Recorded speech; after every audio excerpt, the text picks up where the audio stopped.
I'll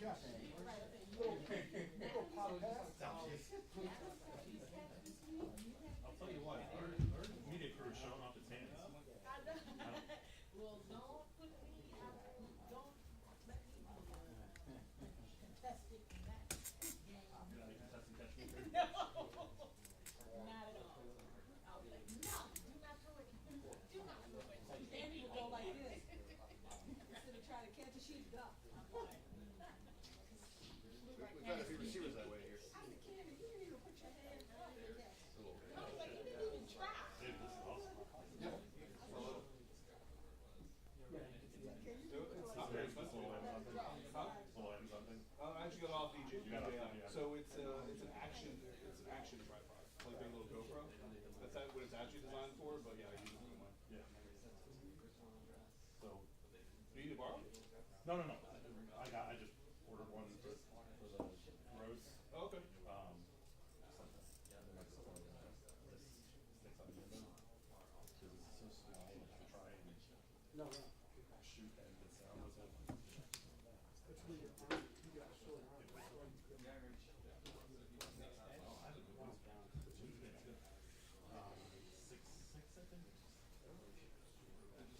6'4" guy is okay. That is good. Yeah.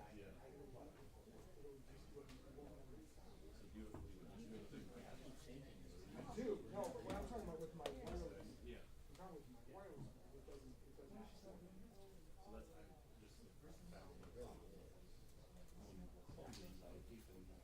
I just found that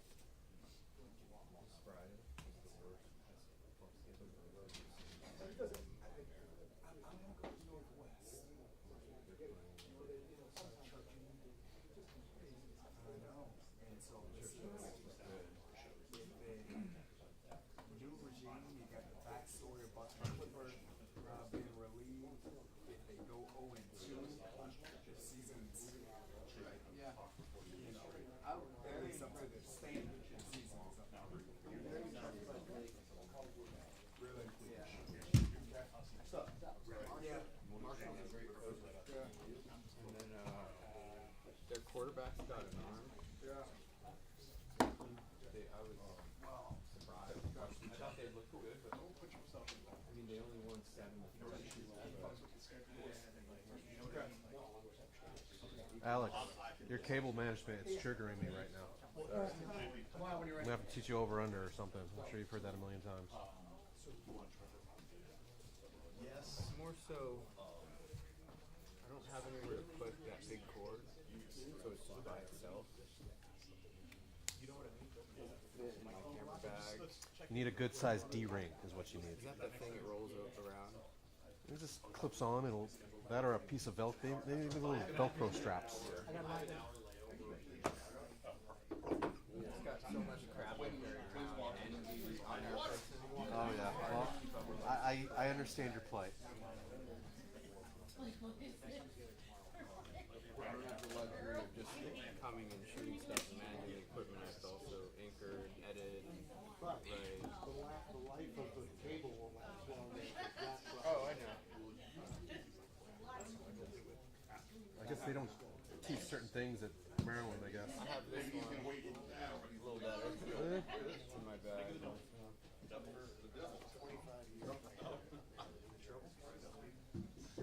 Definitely not in trouble.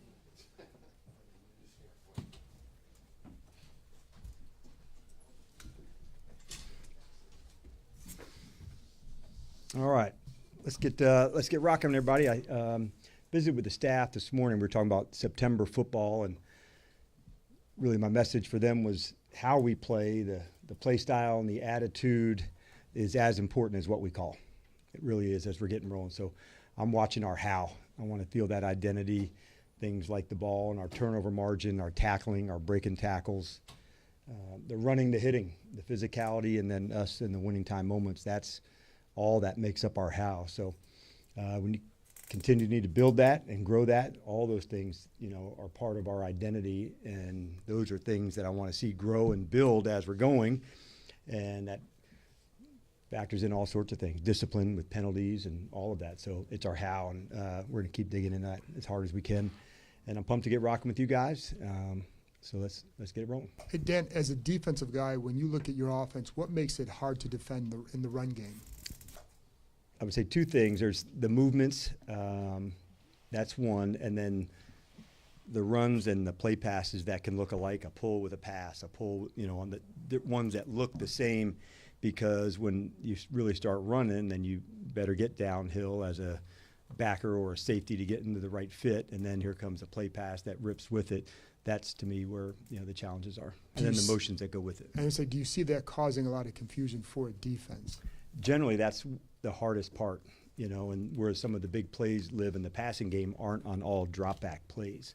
So many of them are on a play pass that allowed a defensive player to step up, and you throw one behind them. And so those are ones that you see sometimes from like a Noah Brown, where it's a hard run action, and that's part of what, some of the things that he does so, significantly for us down the field throws. You guys listed Jaden as on the injury report with a wrist, but he was full in the estimation. Just what's the level of concern there? We have no level, just trying to, keep it policies and transparency as clear as we can, but zero concerns.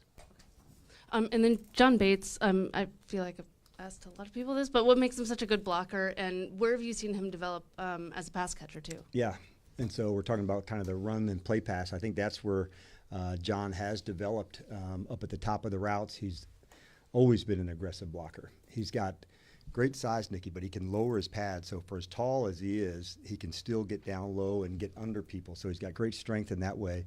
And then in the passing game on early downs is where John can be that factor. He's got good hands. He's got good range to go up because he is so long. If a defender is guarding on one side, you can throw away from him. And so, he is commander through and through. Like he is, absolutely one of your favorite players to coach too. He brings it. Hi, Coach. Is there a benefit to having this Thursday game in this short week in week 2 as opposed to later in the season? Yeah, I think that's a fair question, and there is, because you have a little bit more time on the preparation side for both the coaching staffs. So I don't know if there's an advantage, but there is more time. You can think a little more clearly, during that early week in between, the opening game and this game. But it's the same for both. Hey, Coach, could you talk a little bit about the Packers' defense and the offensive line of the Commanders facing that defense? Sure. The thing that, I was super impressed with was the speed of their defense, and when you watch through the drafts, okay, linebacker, yes, then adding safeties, Gary on the outside, added Micah to that. So it was the speed, Don, of kind of, the D-line, the linebackers through the safeties, like that battery inside. And when you have that kind of speed on defense, that also can lead into some takeaways. The ball pops up, you feel the guys go. So that type of speed is certainly something that has impressed me so far with them. And I think I have a in reverse question that Donna just had. So okay.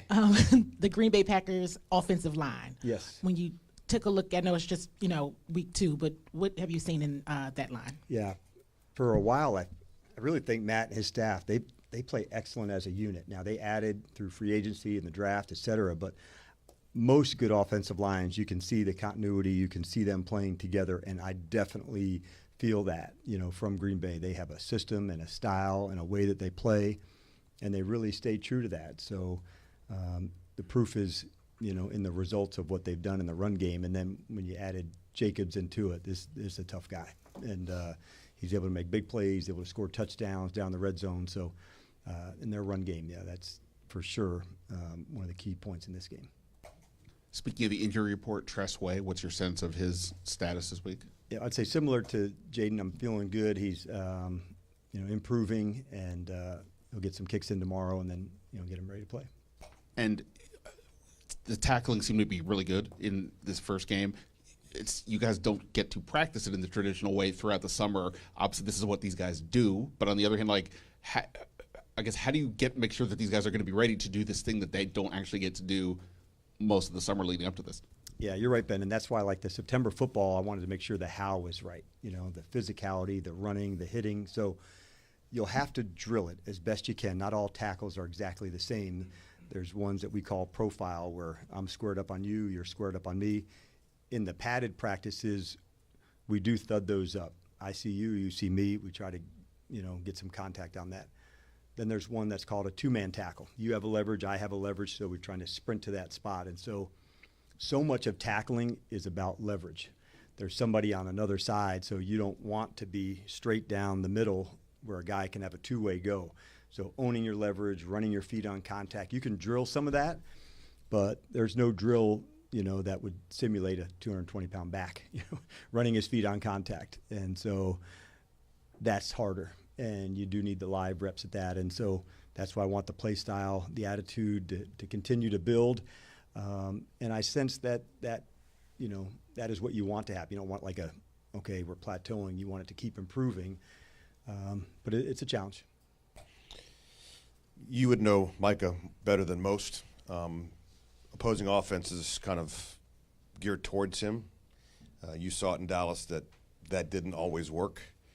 How do you combat a guy? Is it inevitable that he's going to make those plays in that backfield? Are you asking what would I do if I was Sure. coaching him? Yeah, I'd sit him this week on a short week. How would you? I mean, is it inevitable for him? He's going to make some plays, and what makes him so Like dangerous? Micah and other great players, you want to, know where they are to how to go play. And if you have a vulnerability in a spot, you want to make sure you can fortify that to a strength. So you don't just, leave it to chance and see what happens. You want to make sure there's a plan to go into it. And so for teams like Green Bay, they've got a number of good players. And that makes it also more challenging when this one and that one over there. So when there's just one player to stop and say, okay, this is what we want to do, that's easier than when there's multiple people in different locations. So in my experience, the best of the best teams have had a number of players that were high-level hitters, and now this one gets too much attention, you leave this one open, he's gonna shoot the three and make you pay. And so you want to have, enough balance in how you do things to make sure that one player, doesn't get too much attention, but also enough that they don't wreck the game. Jaden, after week one, after watching tape, what did you think? I thought overall offensively, there were some plays, like just close, Chick. And those are the ones that you don't get second chances in our game, but it shows that we need the timing, we need the execution, and that kind of speaks to September football a little bit. I want to make sure the how is right, and I loved his aggressiveness, that the ops were there. We didn't hit them all. We missed one to Terry, missed one to Debo, but I also know that it's all of us doing it, So one thing I've learned through him, this is as competitive a dude as you can get. And so a miss here or a miss there, that generally doesn't stay a miss here or a miss there. The Packers have had the youngest roster in the league like 3 years in a row or something, and obviously you guys have taken a different approach with more veterans.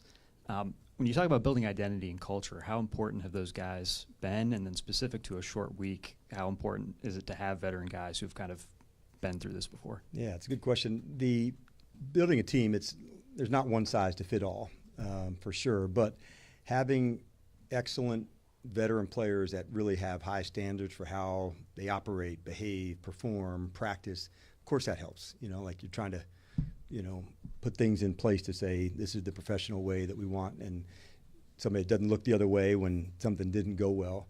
So that happens, and that helps for sure. As far as in the games for this week, having been through a Thursday game, a routine, what works best, how much do you need, what's the right amount, the feedback from them can be very helpful. Most teams don't have entirely new game plans, on Thursday. It happens quickly. So what can carry over? What would we just cover in training camp just a few weeks ago? And that also helps the veteran player, their recall, the quickness in the system.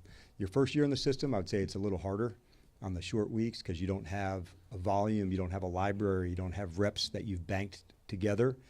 And then as you gain more experience, I would say the people that have played some together, that's, if there was an advantage, I'd say that's where it leans towards. Dan, what went into the decision with C-Rod to keep him down that week, and is that likely to be repeated? Each game it would be a little bit different. Chris has really, hit good marks. We've kind of just felt the room was really strong. This past week we had 6 receivers up and instead of 5, and so what's required for the game. And so that's kind of, it's running back, it's tight end, it's D end, it's receiver. Like those are the ones that are a little fluid. But Chris has really hit the marks, and on special teams as well. And you mentioned turnover margin. You didn't turn the ball over, but you didn't create any either. Correct. And that was a thing last year a bit. How, you got 16 more games to create a bunch. How important is that? It's so important. And we thought we'd had a chance on the one that Quan had. We had a foul on the play. I said, boy, that's a good one to get. There was one on the ground on one Russ's scramble down by the 1 yard line. We didn't get that one. So I like that we're thinking about it. I like that we're attacking it. I thought Ballore had a shot on the hit on the punt. The guy did a fantastic job. Gunner did on the punt catch. I mean, Nick was, I don't know what the miles per hour was, but it was a lot, going right at him. So pretty impressive play as the returner. But we just know it controls winning. The ball does. And I think don't quote me on it exactly, but I think in week 1, if teams won the ball, they were 8 or 9-1. You have to look, but it's that high.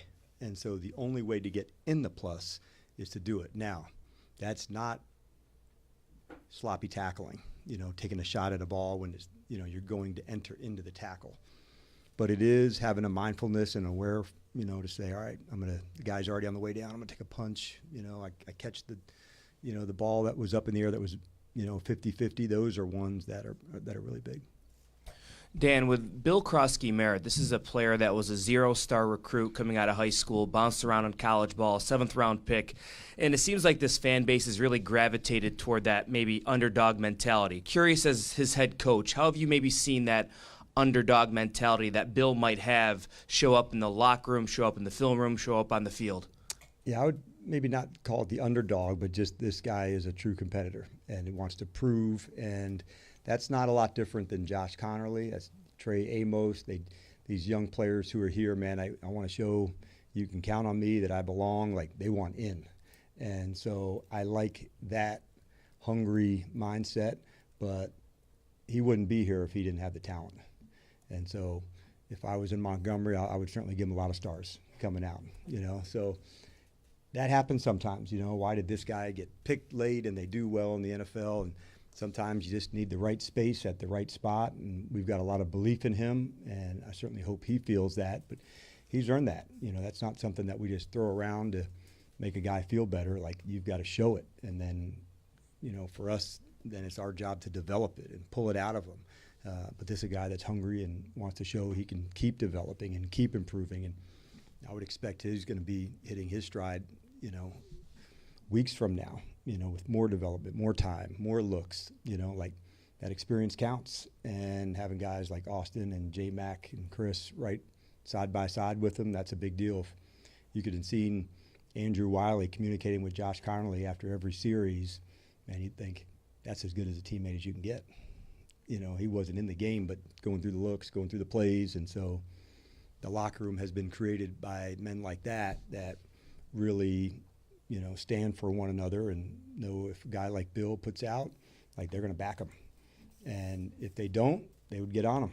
And fortunately for Bill, he's one that's hungry and wants to get it right. You have a healthy Marshawn Lattimore now. Curious what you've seen from that first game against the Giants versus last year, what you saw with Marshawn. Any differences in with his play? Just the health, man. He threw a absolute hell of a training camp. And communication, the technique, the skill work, he just hit all the markers that you hope a player is going to hit, along the way to get himself ready. So I thought going in, the plan was right. He was right. And I'm excited about where he can take it. Coach, short week facing a tough opponent on the road. How does facing all of those challenges this early in the season, how does that help prepare this team for the ultimate journey? I think we were talking earlier that, it is having it early, that's okay. Going on the road like most games, you got to deal with the crowd. That's something that, we work on here a lot. But we got a lot left in the tank. We had a tough division game, just like they did. And, they got to deal with us too. So it's a tough matchup, both sides. Exactly the type of environment that you want to play, like Matt and their guys, staff, like well-coached team, talented guys. So it's the exact type of matchup that you really want to be in. And so, we're really pumped to get rolling with them too.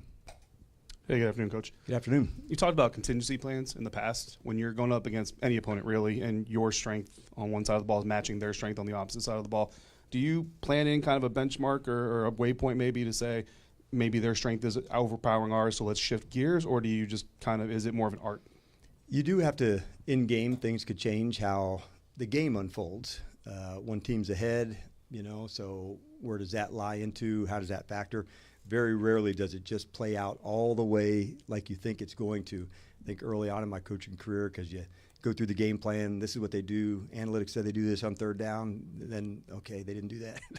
So having the ability to adjust, that's, to me, where the contingency comes in. You wanted to go this way, they're trying to take away that player, they're trying to overload to a side, they're trying to attack something. It's okay, now you have to shift. So there's some counter punching that goes on in the game, and you don't wait for halftime. You hear about the adjustments, but man, you better start countering well before that, or you could be looking at a deficit, that's hard to overcome. So you want to dig in, be ready, not chase ghosts. They have to show that this is demonstrating and happening before you go too far one way or another. All right, thanks, Coach. All right, see you guys.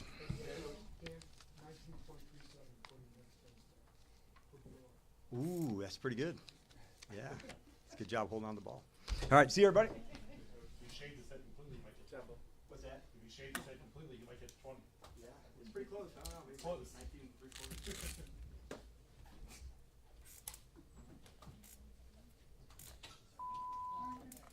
Almost had it.